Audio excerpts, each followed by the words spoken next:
नमस्कार दोस्तों, आपका हमारे YouTube चैनल पर बहुत बहुत स्वागत है। आज हम प्राणी जगत एनिमल किंगडम से एक क्वेश्चन लेके आए हैं जो कि नीट के रिलेटेड है। तो हमारा जो फर्स्ट क्वेश्चन है, जल परिवहन क्षेत्र में जल प्रवाह की दिशा है। तो इसके अंदर जो फर्स्ट ऑप्शन है बार, स्पंज हुआ, सेकेंड है ऑस्ट्रिया और बार, और सेकेंड नंबर ऑप्शन है हमारा स्पंज हुआ, ऑस्ट्रिया, ऑस्क्यूलम, बार, और थर्ड नंबर हमारा ऑप्शन है ऑस्क्यूलम, स्पंज गुआ, ऑस्ट्रिया, बार। फोर्थ नंबर हमारा है ऑस्ट्रिया, स्पंज गुआ, ऑस्क्यूलम और बार।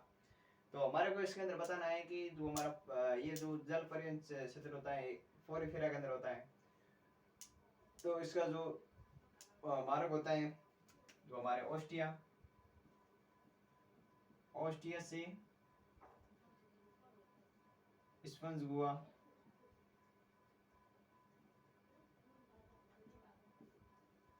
और स्पंज गुआ से ऑस्क्यूलम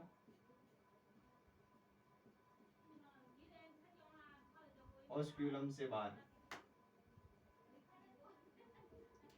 जो इसके अंदर किसके जल परिवहन होता है जो शोषण के अंदर काम आता है और भोजन के अंदर भी भोजन ग्रहण करने के अंदर के लिए भी काम आता है जल परिवहन क्षेत्र, और उत्सर्जन के अंदर से काम आता है। तो हमारे इसके अंदर क्या होता है जो मार्ग होता है ऑस्ट्रिया, तो यहाँ पर तो बाहर लिखा हुआ है, तो फर्स्ट वाला ऑप्शन तो हमारा रॉन्ग हो गया।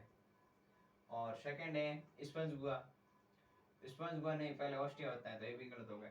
थर्ड वाला है ऑस्क्यूलम, नहीं, ऑस्क्यूलम से नहीं होता है, ऑस्ट्रिया फिर बाद में स्पंज गुआ फिर बाद ऑस्क्यूलम फिर बाद बार। तो फर्स्ट का ऑप्शन फोर्थ होगा, ऑस्ट्रिया, स्पंज गुआ, ऑस्क्यूलम और बार। ठीक है। सेकंड नंबर हमारा क्वेश्चन है, ये लिखा हुआ है, इसको एसेरेशन मतलब कथन है, स्तनियों में दांत विषम दांती होते हैं, और इसका रीजन कारण है स्तनियों में जबड़ों में विभिन्न प्रकार के दांत पाए जाते हैं। तो इसका हमारा फर्स्ट ऑप्शन है ए वो आर दोनों सत्य हैं तथा आर ए का स्पष्टीकरण है, और सेकंड ऑप्शन है ए वो आर दोनों सत्य हैं तथा आर ए का सही स्पष्टीकरण नहीं है, और थर्ड है ए सत्य है तथा आर असत्य है, फोर्थ है ए असत्य है तथा आर सत्य है। तो हमारे जो स्तनी होते हैं उसके अंदर दांत विषम दांती होते हैं। विषम दांत उसको कहते हैं जिसको अलग अलग प्रकार के दांत होते हैं, जैसे हमारे अंदर कर्तनक, रदनक, सवर्णक, अग्रसवर्णक अलग अलग होते हैं, तो ये विषम दांती होते हैं, तो सही है। स्तनियों में जबड़ों में विभिन्न प्रकार के दांत पाए जाते हैं, स्तनियों के अंदर विभिन्न प्रकार के दांत पाए जाते हैं, इसलिए इसको विषम दांती कहते हैं। तो फोर्थ वाला तो रॉन्ग ही हो गया क्योंकि दोनों ही सत्य हैं, ये वाला फोर्थ वाला रॉन्ग हो गया, और आर असत्य ये भी सही है, तो ये वाले दोनों रॉन्ग हो गए। अब हमारा रहा फर्स्ट और सेकंड। स्तनियों में दांत विषम दांती होते हैं तथा क्योंकि स्तनियों में जबड़ों में विभिन्न प्रकार के दांत पाए जाते हैं, हाँ सही है, विषम दांती होते हैं क्योंकि उसके अंदर विभिन्न प्रकार के दांत पाए जाते हैं, तो इसका ये भी सही स्पष्टीकरण है, तो सेकंड का ऑप्शन होगा फर्स्ट होगा। थर्ड नंबर क्वेश्चन है, जंतुओं का वो समूह जो मनुष्य रोगों के वाहक के रूप में कार्य करता है। फर्स्ट ऑप्शन है लेसिफर, लोकस्टा, एडिस, सेकेंड है एडिस, मस्का, एनाफ्लिस, थर्ड है क्यूलेक्स, लिमुलस, टिक्स, फोर्थ है एनाफ्लिस, बॉम्बेक्स, दीमक। तो जो मनुष्य के यहाँ पर क्या लिखा हुआ है, जो जंतुओं का वो समूह होता है जो क्या करता है, मनुष्य में रोग वाहक के रूप में कार्य करता है, जो रोग फैलाता है।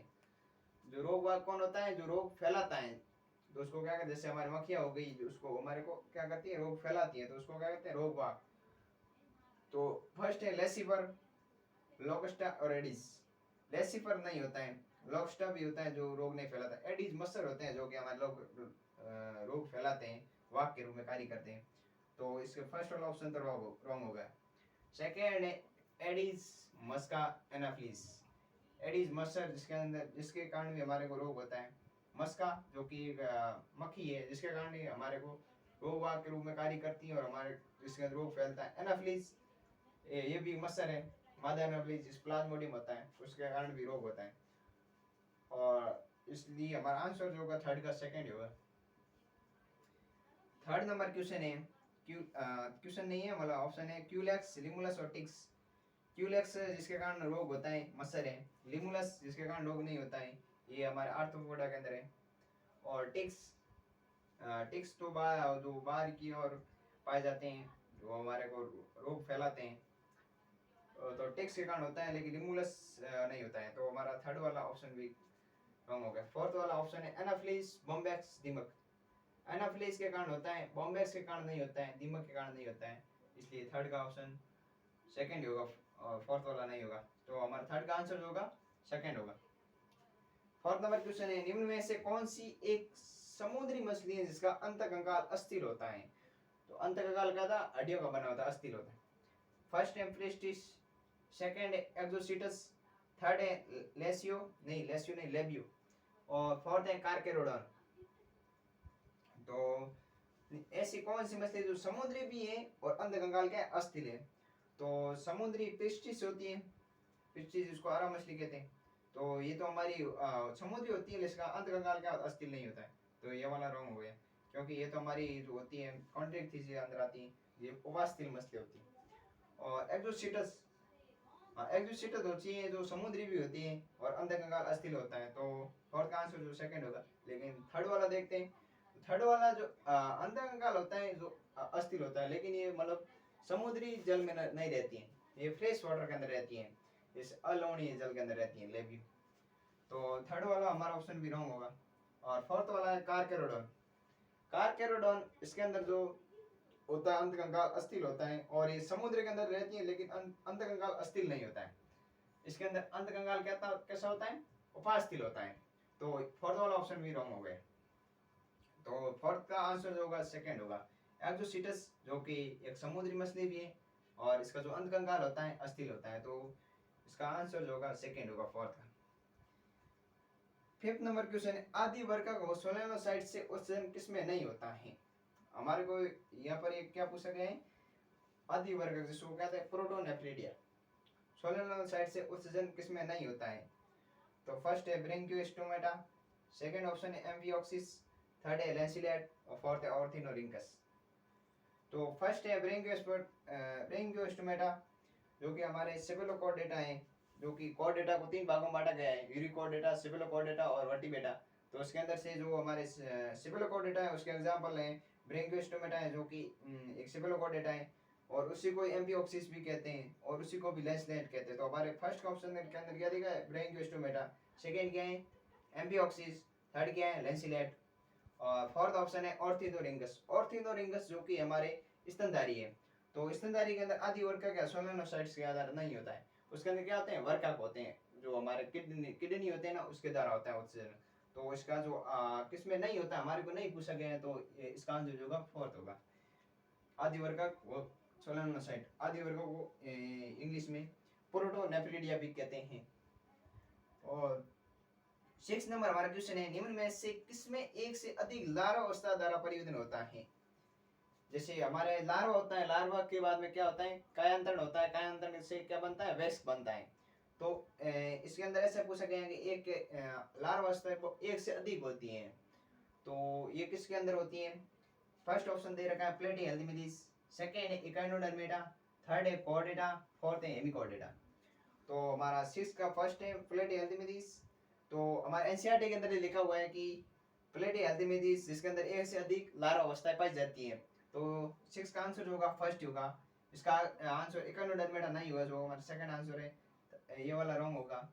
थर्ड वाला कॉर्डेटा के अंदर नहीं, फोर्थ वाला हेमिकॉर्डेटा के अंदर नहीं। तो सिक्स का आंसर जो होगा फर्स्ट होगा, प्लेटिहेल्मिंथेस। तो हमारा सिक्स नंबर क्वेश्चन है, निम्न में से किस संघ में इस प्रकार के लक्षण पाए जाते हैं? नीचे हमारे को लक्षण दे रखे हैं, और उसके नीचे ऑप्शन दे रखे हैं कि इस प्रकार के लक्षण किस संघ के अंदर पाए जाते हैं। जो हमारे लक्षण दे रखे हैं, फर्स्ट कंगत पट्टिका, सेकेंड है जैव प्रदीप्ति जिसको जैव संदीप्ति भी कहते हैं, थर्ड है सामान्यतः समुद्री अखरोट भी कहते हैं।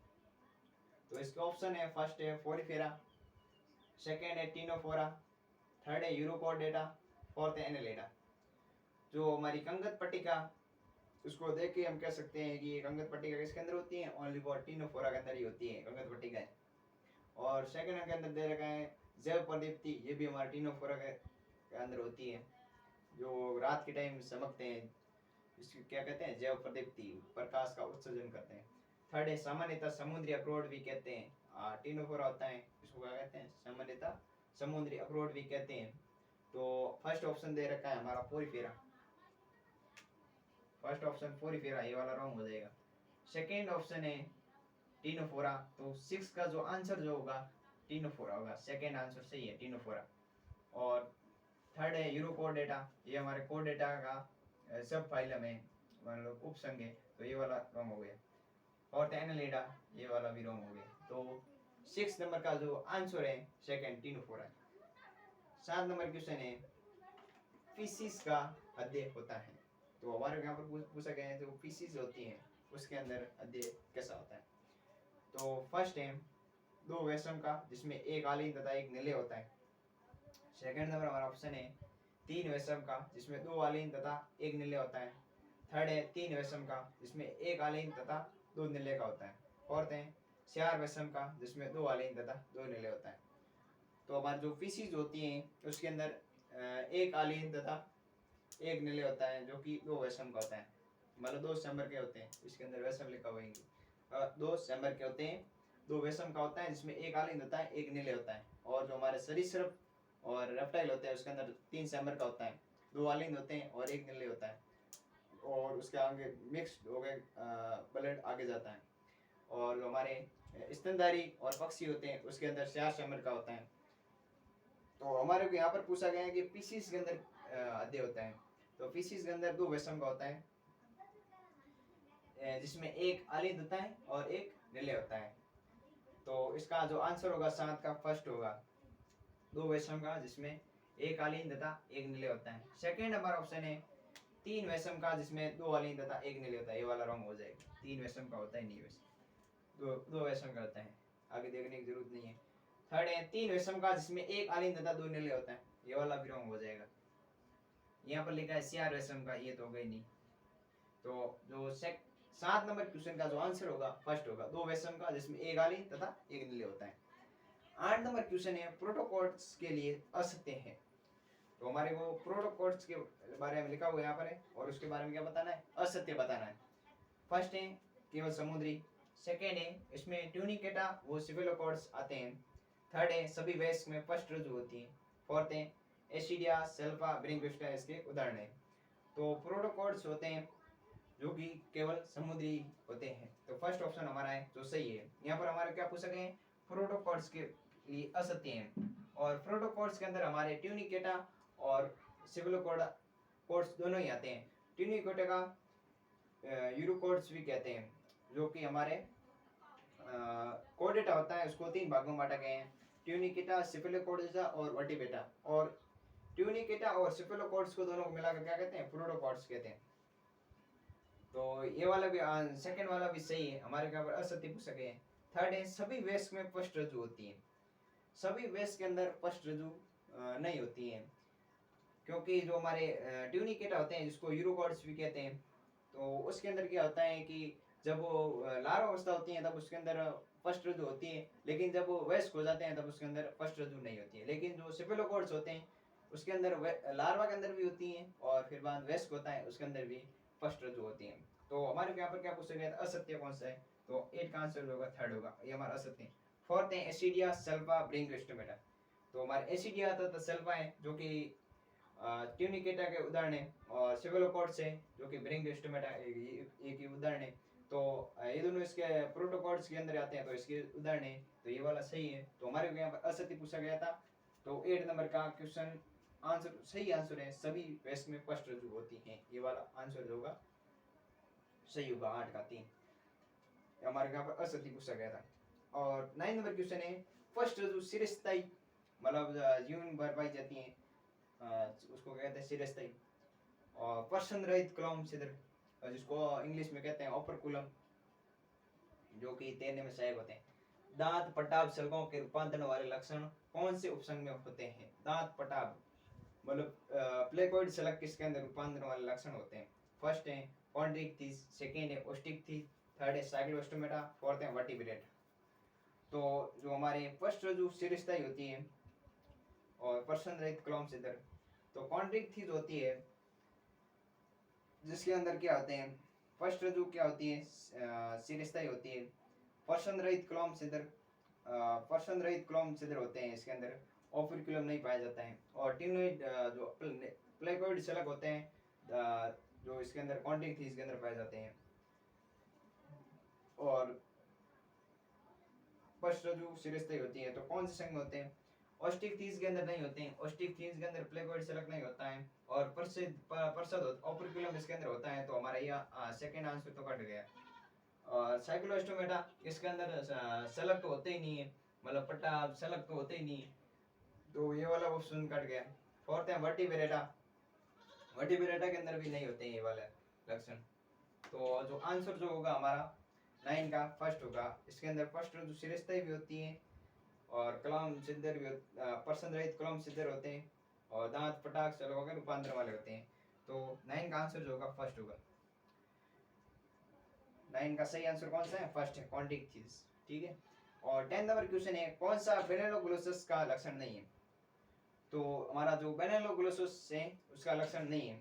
फर्स्ट है अंगदंतर स्तर का शारीरिक संगठन, सेकंड है बेलनाकार संगठन, थर्ड है पन्न प्रकार का परिसंध अंतर, फोर्थ है शून्य ग्रंथिदार उत्सर्जन। तो बेनेलोग्लोसस है जो कि हमारा किसके अंदर आता है, हेमिकोडेटा के अंदर आता है। तो इसके बारे में, हेमिकोडेटा के बारे में हमारे को पूछा गया है कि कौन सा लक्षण, एग्जांपल देके हमारे को पूछा गया है कि कौन सा इसका लक्षण होता है कौन सा नहीं होता है। तो जो हमारे बेनेलोग्लोसस होता है उसके अंदर अंगदंतर स्तर का शारीरिक संगठन होता है।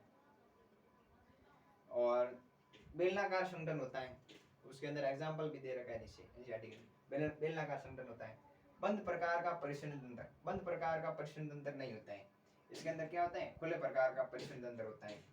तो हमारे यहाँ पर पूछा गया कौन सा लक्षण नहीं है, तो इसका बेनेलोग्लोसस जो कि हेमिकोडेटस है, तो इसका ये लक्षण नहीं है। इसके अंदर तो खुले प्रकार का परिसंचरण तंत्र होता है। खुले प्रकार का मतलब रक्त सीधे अंगों के पास में रहता है, न कि रक्त वाहिनियों के द्वारा जाता है ब्लड, सीधा ही अंगों के संपर्क में ब्लड रहता है, रक्त वाहिनियों के द्वारा नहीं जाता है। और फोर्थ है शून्य ग्रंथि धारा उत्सर्जन, प्रोबिसिस ग्लैंड कहते हैं, इसके द्वारा इसके अंदर क्या होता है, उत्सर्जन होता है। जो हमारे अपशिष्ट पदार्थ होते हैं उसका शून्य ग्रंथि द्वारा क्या होता है, उत्सर्जन होता है। तो हमारे यहाँ पर क्या पूछा गया कौन सा लक्षण सही नहीं है, तो कौन वन प्रकार का लक्षण, वन प्रकार का परिसंध तंत्र नहीं होता है, खुले प्रकार का होता है। तो हमारे को आंसर जो होगा 10 का थर्ड आंसर सही है। तो 10 का आंसर क्या है, थर्ड सही है।